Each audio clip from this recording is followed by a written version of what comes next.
Every freaking year, it's the same goddamn story. Every time you think something's changed, every time you think it's going to be different. No, this is the year. Look at how magical. This is the year to get it done. The Braves aren't the same team as they've been. This Mets team is magical. We have Grimace. We have the Gay Mats. OMG. Everything that's happened this season, they prove again that the more things change, the more they stay the same. It's always the same goddamn fucking thing. You go into Atlanta with the season on the line and you lose. Because that's what the Mets do against the Braves. They lose time and time again, over and over with this team. For once, just go in there and beat them, but they can't do it. Luis Severino, bad. The offense, asleep. And the feeling started setting in because I was so steadfast the whole year. No, this year's different. This team's better. This team's changed. The manager's different. The urgency is different. The bullpen, the clutch hitting, every single thing that this team has that past Mets teams don't have. I was confident. I felt like this is finally the year they get it done. And then on Sunday night, as I'm sitting there watching that electric crowd at Citi Field, watching that crowd thinking, man, we have to have playoff games at Citi Field in October. This team is magical. They're the best team in baseball since the end of May. But when you look at the schedule and they're up 2 and they have to go into Atlanta for the games that matter most to clinch it, to go into the playoffs, you realize, no, it's never going to happen because time and time again, this team goes down to Atlanta or Atlanta comes here and we know how it ends. Whether it's Chipper Jones, whether it's Freddie Freeman, or whether it's Ronald Acuna or freaking Schwellenbach, who, by the way, Spencer Schwellenbach's a great pitcher. So the Mets fans who just disrespected him going into this game just don't know anything about baseball because he's great.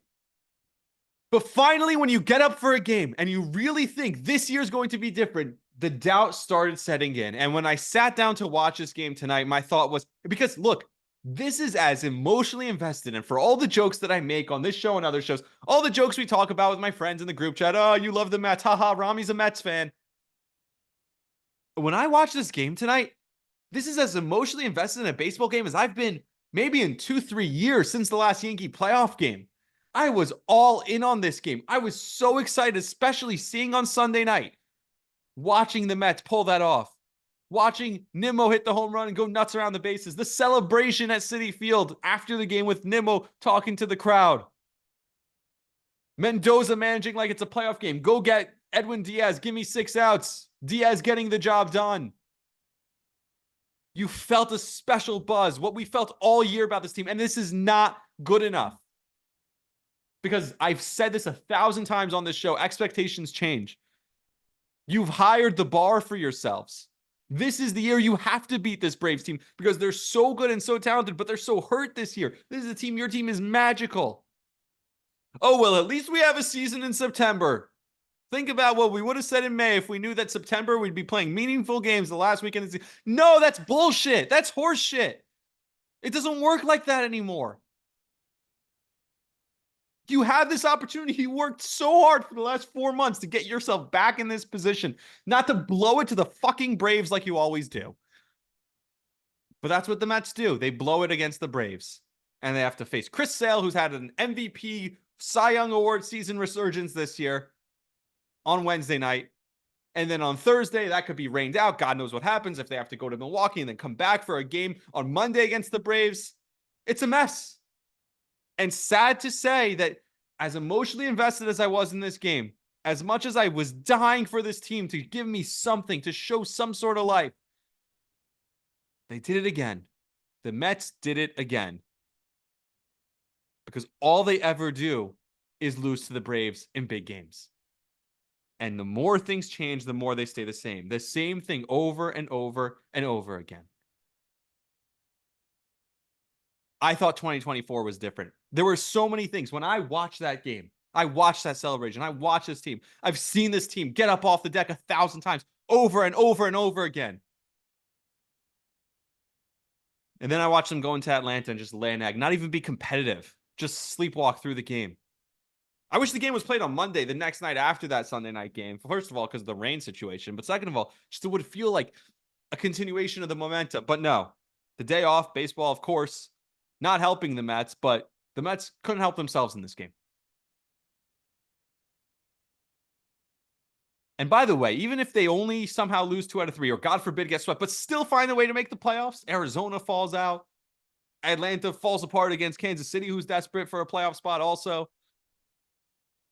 Maybe the Mets make the playoffs anyway. No, this is the season. Even if they find a way to sneak in, they'll get bounced in the first round, the wild card, and it'll be over before you even blink. This season is only worth it. Everything that's happened this year is only worth it if they overcome this demon. And if tonight's an indication of how it's going to be, my God, it's just the same old Mets over and over and over again. And every time you get up for this team, every time you try to trust this team, a team that was so fun this year, a team that gave you everything after the way it started, down 11 games under 500, 0-5 to start the season. Gary Cohen in the empty ballpark talking about getting no hit in that game, to the highs of the season, to Edwin Diaz blowing saves, the ups and the downs. Nothing. And Pete Alonso, this is on you as much as anyone else. Pete Alonso, you're the leader now. You're supposed to be the man on this team. With Lindor out, come up and contribute and be the man. But no, God forbid he should do anything. So all the Mets fans who gave him the standing ovation, oh, clap for Pete, because he literally, before he even got to the plate, starts tipping his cap.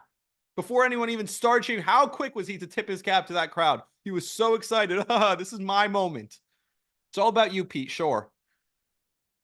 I hope you're never back in a Mets uniform. That's what I hope. There's 2 more games in Atlanta. Do I trust the Mets? No, they're going to get swept. Oh, you sound like Frank the Tank. Yeah, because I watch this team. I've seen it 1,000 times. Over and over and over again. This is all they do. It's the same damn thing. Different year, same story. Different season. Different momentum. Different players. You can change the players. You can change the names. You could change the games. You could change the season. It's always the same result. The Braves beat the Mets and knock them out of the playoffs every freaking time. And I'm sick of it. I'm tired of it. But it's the same damn thing. On the other side of town, there's the Yankees. And then we'll wrap. That's it. Just quick tonight. I do have, hopefully the Mets win tomorrow, then we'll talk about it then. But I'm not confident. I do also have football power rankings because a lot happened in the NFL. If you want to listen to my podcast with Antoine Staley that I did on the Believe Podcast Network, check that out. And you can also help our sponsor, Melon, Melin, wearing the new hat they sent us from the Believe in Jets podcast, new sponsor on that show. On this show, we have a fun sponsor that you can check out called Huga House. Link is in the description. Use my name, RMI, for 20% off your first order. Just saying. The Yankees, they beat themselves. This is exactly the fear with this team. We know how good they are. We know how bad the American League is. We know that the Yankees theoretically should have the best path to the World Series they've had in years. This should be as confident as you go into a postseason since 2019. But then what happens? Gleyber Torres makes an idiotic base running mistake. With first and second, nobody out. Verdugo should be laying down a bunt because he's 0 for his last 18. No, doesn't lay down the bunt. Hits into the double play, of course. And at the biggest spots, the biggest players don't come up. We've seen it time and time and time again with this Yankee team. Maybe the difference is Juan Soto, but even Juan Soto couldn't stop Gleyber Torres from deciding to run home inexplicably with Judge coming to the plate with 2 runners on, down by 1 run.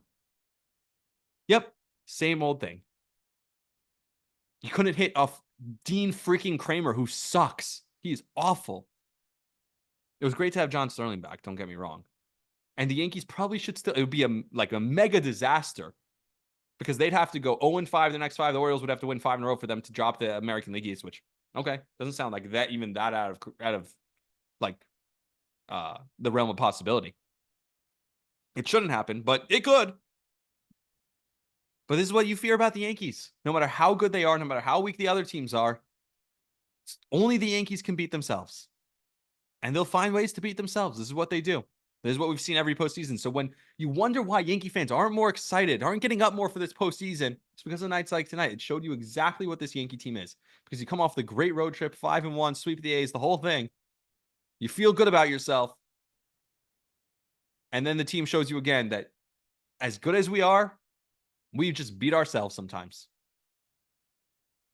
So same old Mets, same old Yankees. Not a good day for sports. Doesn't feel great going into the postseason, going into October for New York baseball. That's all from me. Till next time, like, subscribe, share the podcast. Rami Levy, Spotify, Apple Podcasts, YouTube, wherever you get your podcasts. Appreciate you all for listening. See ya.